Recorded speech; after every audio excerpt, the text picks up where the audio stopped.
Okay, तो अब हम लोग कुछ टर्म्स ले रहे हैं, है ना। बड़ी ही इंटरेस्टिंग टर्म है और आप लोग वो टर्म लिखेंगे, अच्छा सा हेडिंग लगाएंगे। हमारे पास रेट ऑफ रिएक्शन से रिलेटेड 3 टर्म है। सबसे पहले आप लिखेंगे एवरेज रेट, ये हमारे हेडिंग है। एवरेज रेट लिखेंगे, इसके अलावा आप लिखेंगे इंस्टेंटेनियस रेट।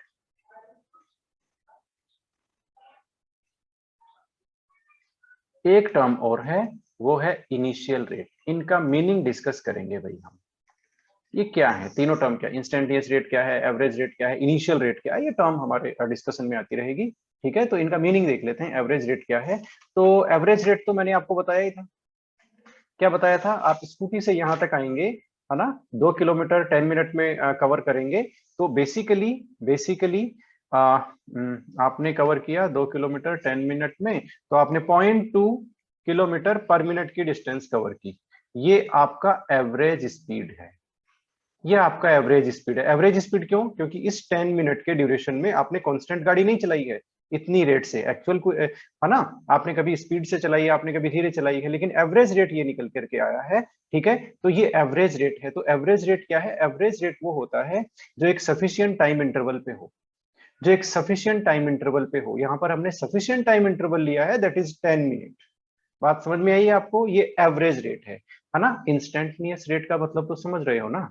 इंस्टेंटनियस, इंस्टेंट किसको बोलते हैं, पर्टिकुलर मोमेंट। ठीक है, तो पर्टिकुलर मोमेंट पे क्या स्पीड है, वो आपकी इंस्टेंटनियस रेट है। मान लेते हैं आपकी स्कूटी चल रही है और आपने ओडोमीटर पे देखा, है ना, स्पीडोमीटर ओडोमीटर क्या बोलते हैं उसको, उस पे आपने देखा और आपकी स्पीड निकली उस टाइम पर 15 किलोमीटर। उसमें तो पर आवर आती है ना, बताना जरा। ओडोमीटर पर मिनट नहीं दिखाता ना। मान लेते हैं आपकी स्पीड निकली 50 किलोमीटर पर आवर। ठीक है, ये जो पर्टिकुलर स्पीड थी, कब कब, जब जब एक पर्टिकुलर टाइम पे, मान लेते हैं आप 4:50 PM पे आप घर से निकले और आपने 4 बज के पर्टिकुलर एक टाइम है 55 मिनट, पर्टिकुलर फिक्स टाइम पे, particular moment of time, at the instant.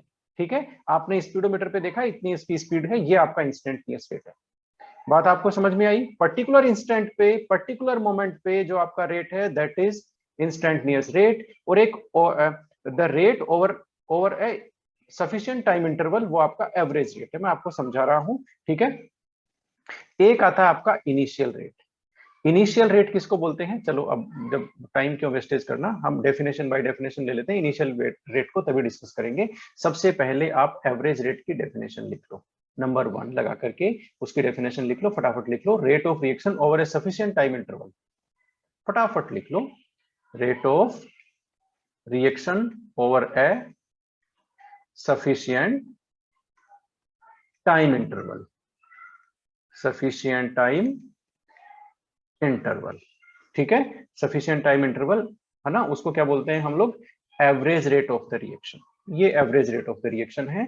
और इसको हम लोग कैसे शो करते हैं भाई, इसको हम लोग रेट इस तरह से भी लिख सकते हैं, आर ए बी, इस तरह से भी हम लोग शो कर सकते हैं इसको। और आप जानते ही हो, रिएक्टेंट के टर्म में लिखोगे तो आप लोग ये हो जाएगा delta R divided by delta T. Minus का साइन हमने लगा दिया, रिएक्टेंट के टर्म में है।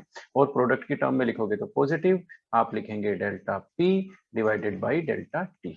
हो गया, है ना। अब यहाँ पर एक कॉन्सेप्ट है, वो ले लो। थ्योरेटिकली हम लोग क्या अज्यूम करते हैं, देखो एक्चुअल तो जो जैसे आपकी स्कूटी का हर सेकंड में स्पीड अलग होती है। ठीक है ना, वो डिपेंड करती है कई फैक्टर्स पे। और वैसे ही जो रेट ऑफ रिएक्शन है, वो भी हर सेकंड डिफरेंट होता है, क्योंकि वो डिपेंड करता है कंसंट्रेशन और कई फैक्टर्स पे। वो फैक्टर्स चेंज होते रहते हैं, कंसंट्रेशन चेंज होती रहती है, तो वो रेट भी चेंज होता रहता है। ठीक है, तो रेट ऑफ रिएक्शन वैसे तो हर सेकंड पर्टिकुलर मोमेंट पे चेंज होता है, लेकिन हम लोग थ्योरेटिकली क्या अज्यूम करते हैं, थ्योरेटिकली हम लोग अज्यूम करते हैं कि ये जो पूरा ड्यूरेशन है आपका, जो 10 मिनट है, आपका जो ड्यूरेशन क्या हुआ, 10 मिनट हुआ, इस पूरे 10 मिनट में आपकी स्कूटी कांस्टेंट स्पीड से चली है। ये हम लोग थ्योरेटिकली मानते हैं, है ना, कि आपने घर से स्टार्ट किया 0.2 किलोमीटर पर मिनट की रेट पे और आप लास्ट तक उसी स्पीड में चलते हुए यहाँ पर आ गए।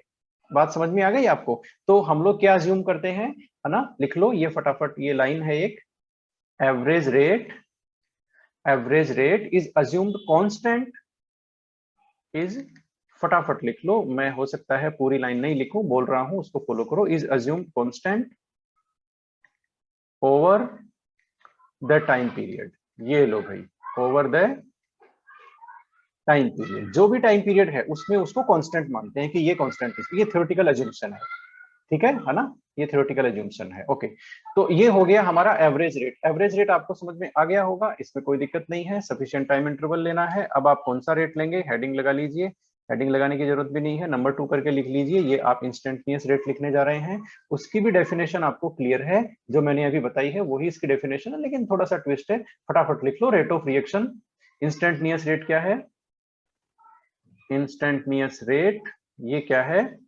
ये है रेट ऑफ रिएक्शन। फटाफट लिख लो, rate of reaction at particular instant of time, कई डेफिनेशन है इसकी, है ना। Rate of reaction at particular instant, particular instant of time. ये लो भाई, ये भी एक डेफिनेशन है इसकी, पर्टिकुलर इंस्टेंट ऑफ टाइम।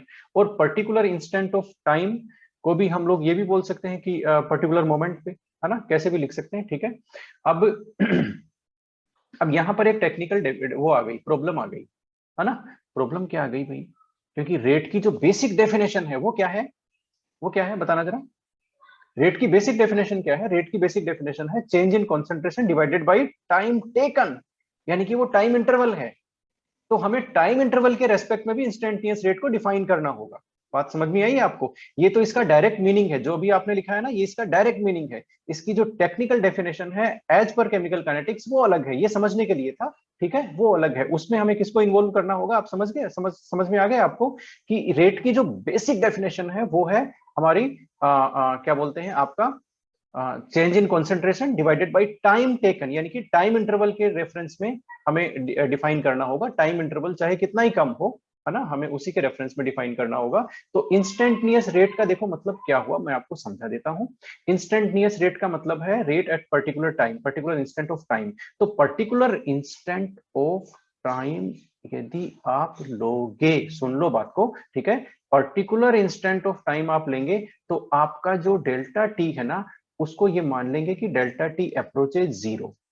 बात यही हो गई ना, पर्टिकुलर लेंगे तो डेल्टा टी तो जीरो हो गया ना, यदि आप 1 सेकंड लेंगे तो T1 T2 वही खुद ही हो गया, है ना, तो डेल्टा टी आपका जीरो हो गया। तो डेल्टा टी अप्रोचेज जीरो, है ना, तब जो रेट है वो आपका इंस्टेंटेनियस रेट है। एक तो ये भी बोल सकते हैं, ठीक है ना। डेल्टा टी अप्रोचेज जीरो का मतलब ये हो गया कि आपका जो टाइम इंटरवल है वो इनफाइनाइट सिमेली स्मॉल है।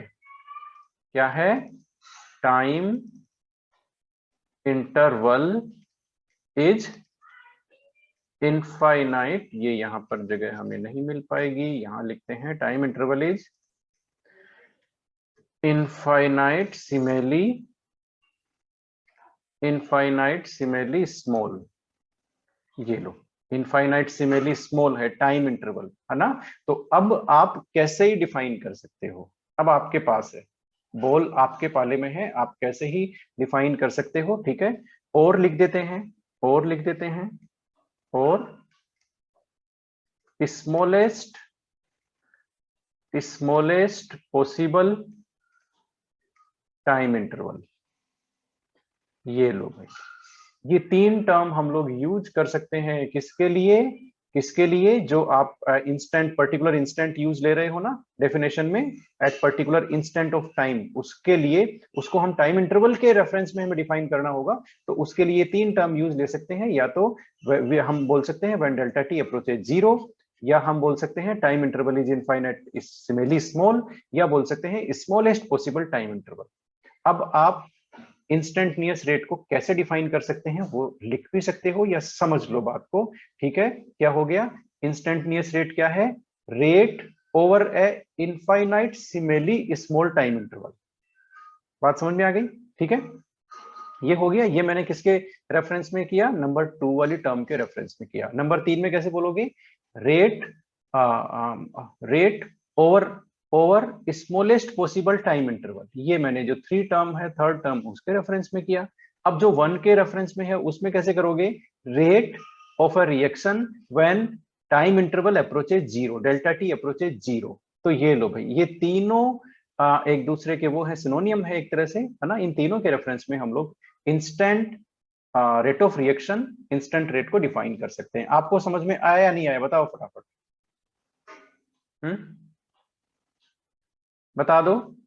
पर्टिकुलर इंस्टेंट वाला कॉन्सेप्ट समझ में आया? एक पर्टिकुलर टाइम पे, जैसे आपने पर्टिकुलर टाइम पे स्कूटी की स्पीड देखी, वो ही आपका इंस्टेंटनियस स्पीड है, वही केमिकल रिएक्शन का इंस्टेंटनियस रेट है। लेकिन हमारी प्रॉब्लम क्या है, हमें टाइम इंटरवल के रेस्पेक्ट में डिफाइन करना है ना, क्योंकि बेसिक डेफिनेशन रेट की वो है change in concentration divided by time interval. तो हमें टाइम इंटरवल अब क्या ले भाई, जब आपका देखो वैसे तो टाइम इंटरवल आप पर्टिकुलर सेकंड पे वो जीरो ही हो गया, क्योंकि टाइम इंटरवल की डेफिनेशन क्या है, delta T is equal to T2 minus T1, यही तो है। ठीक है, अब आपने पर्टिकुलर सेकंड लिया, है ना, कि भाई मैं घर से चला, उसके बाद में 350 सेकंड पे पर्टिकुलर टाइम था, तो आपका T1 भी यही है और T2 भी यही है। तो वैसे देखा जाए तो आपका डेल्टा टी क्या हो गया, इज इक्वल टू जीरो हो गया। ठीक है, लेकिन हम उसको जीरो मान नहीं सकते, हमें स्मॉलेस्ट पॉसिबल टाइम इंटरवल लेना हो। बात समझ में आई? तो यहां पर time interval is infinite simile small भी बोल सकते हैं, स्मॉलेस्ट पॉसिबल टाइम इंटरवल बोल सकते हैं। और ये डिफरेंस देखो रेट, एवरेज रेट से कैसे आई? एवरेज रेट की डेफिनेशन क्या है? Over a sufficient time interval. Average rate में है over a sufficient time interval. बात समझ में आई आपको? ठीक है, तो ये आपका इंस्टेंटनियस रेट है। इसको लिखते कैसे हैं वो देख लो। आप यदि रेट, एवरेज रेट का फॉर्मूला लिखोगे, ठीक है,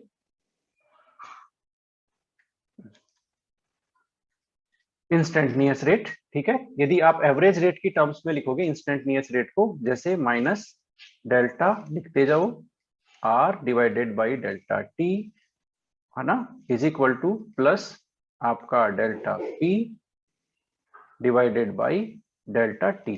ठीक है, ये ऐसा लिखोगे तो आपको कंडीशन लिखनी पड़ेगी when delta T approaches zero, when delta T approaches zero. ठीक है, इसके अलावा ये जो smallest infinite simile small time interval है, या फिर स्मॉलेस्ट पॉसिबल टाइम इंटरवल है, ठीक है ना, इसको हम लोग किस क्या लिखते हैं, डी से एक्सप्रेस करते हैं इसको, है ना। तो हम लोग ये भी लिख सकते हैं इंस्टेंटनियस रेट, है ना, इसको ऐसे कर सकते हैं आर इंस्टेंट। ठीक है, R instant is equal to आपका, इसको आप डी से रिप्लेस कर देंगे, डी आर और D T, D R by D T, ठीक है, इज इक्वल टू प्लस, है ना, या और ले सकते हैं, इज इक्वल टू प्लस आपका क्या हो गया, प्रोडक्ट वाला क्या हो गया भाई, T P divided by D T. ठीक है, तो ये हो गया। अब यहाँ पर डी हमने किसके लिए लिया, डी लिया इनफाइनाइट सिमिली स्मॉल जो अमाउंट है उसको शो कर रहा है डी, स्मॉलर जो चेंज होता है ना उसके लिए डी यहाँ पर यूज कर रहे हैं, लार्जर के लिए हम डेल्टा यूज कर रहे हैं। बात समझ में आई? तो ये एक तरह से मैथमेटिकल रिप्रेजेंटेशन है रेट का जो आपके सामने है। अब बताना जरा, इंस्टेंटेनियस रेट आपको समझ में आ गया तो आगे चलें, बताओ। Yes sir. ये आपको तीनों टर्म क्लियर है? स्मॉलेस्ट पॉसिबल इंटरवल होना चाहिए, time interval is infinite simile small हो सकता है, डेल्टा टी अप्रोचेज जीरो, ये एक ही बात है। ठीक है, पर्टिकुलर इंस्टेंट पे रेट डिटरमाइन करते हैं, लेकिन हमारी प्रॉब्लम है टाइम इंटरवल की टर्म में हमें डिफाइन करना पड़ेगा, इसलिए हमने इतने सारे तरीके लिए। और अब डेफिनेशन आप देखो तीनों के टर्म में कैसे ही बना सकते हो। ठीक है, डेफिनेशन आप बना सकते हो। अब जरा बताना लास्ट वाला कौन सा रह गया, इनिशियल। अब इनिशियल रेट का तो आप जानते ही हो भाई, इनिशियल रेट क्या है। इनिशियल का तो मतलब जानते ही हो, जब टाइम जीरो हो, आपने रिएक्शन स्टार्ट की, जीरो टाइम पे जो रेट आया आपको, मतलब फर्स्ट टाइम जो रेट आपने कैलकुलेट किया जब टाइम जीरो था, वो इनिशियल रेट है। आप लिख सकते हो rate of reaction, rate of reaction at the beginning of the reaction, at the beginning of the reaction लिख सकते हो रेट ऑफ रिएक्शन।